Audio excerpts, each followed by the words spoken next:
ওরে সারা রাত তো আমার ঘুম হয়নি, আমার তবে বাথরুম খালি ঘন ঘন হচ্ছে, তাই তো স্যালাইন গুলাইছি, ওরে স্যালাইন গুলাইছি, স্যালাইন দিয়ে আমি ঘুরছি তো।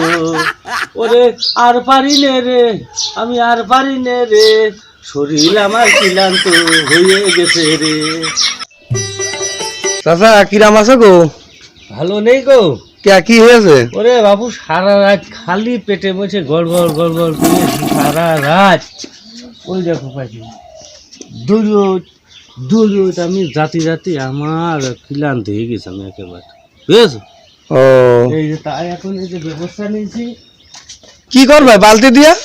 এই দেখো বারবার স্যালাইন গুলানো যায়, তুমি কও। তো বালতির ভিতরে গুলাবা? হ্যাঁ, এ তো সাংঘাতিক ভাব দেখছি, এরকম তো জীবন আমি দেখিনি।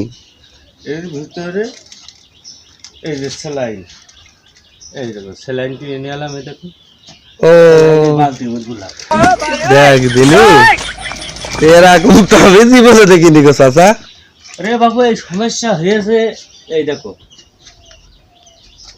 এই লাউ আমি 65 দিনকে একটা কিনিলাম, ভারী ঢোকের লাউ। আচ্ছা, ওই মাসুদের দোকান আছে না, সার দোকান, ও হ্যাঁ হ্যাঁ হ্যাঁ ওই দোকানতে আমি এই কদু কিনে নিয়ে এলাম।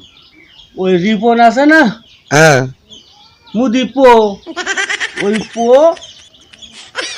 এইটা নজর দিয়েছে কদুতে, এই কদু খাইয়ে আমার এই সমস্যা হয়েছে গো, বুঝেছো? ও তো এই বালতির সেলাইন গুলাইছো? হ্যাঁ, তাই এখন এই যে গুলাচ্ছি। ওরে সর্বনাশ, আমি তো এরাম তো জীবনে দেখিনি গো চাচা।